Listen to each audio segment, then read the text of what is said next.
பொய்யான ஒரு உலகம்.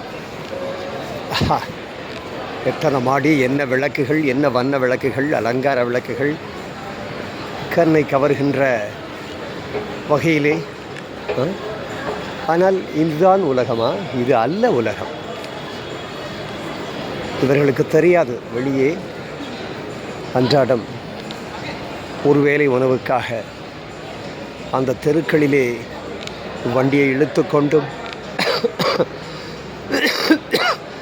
காலையில் இருந்து மாலை வரை கடுமையாக உழைத்தாலும் வெறும் 300 ரூபாய்க்கு தன் உயிரை கொடுத்து பாடுபடுகின்ற அந்த ஏழை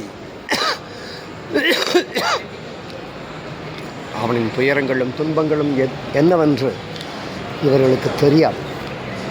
எல்லாம் ஒரு மாயையிலே வீழ்ந்து கிடக்கிறார்கள்.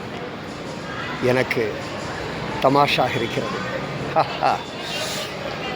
ஆணவம், கண்மம், மாயை. இந்த மாயை கிட்ட சிக்கியாச்சுன்னா வாய்ப்பே இல்லைங்க, விடுபடுறது ரொம்ப கஷ்டம். ஆணவம், கண்மம், ஆணவம், கோபம், அகங்காரத்தை கூட விட்டுடலாம். ஆனால் அந்த மாயை கிட்ட வெளியில் வர்றது ரொம்ப கஷ்டம். அது ரொம்ப ரொம்ப கஷ்டம். பாவம், தாங்கள் செய்வது என்னதென்று அறியாதவர்களாக இருக்கிறார்கள். நல்ல தேவன் முருகானந்தன் ஜெய் பண்ணிச்சாங்களுக்காக. நான் இப்போ இருக்கிறது ப்ரூக்ஃபீல்ட்ஸ், கோயம்புத்தூரில். அதான் நீங்கள் பார்த்துட்ருக்கீங்க. நன்றி, வணக்கம்.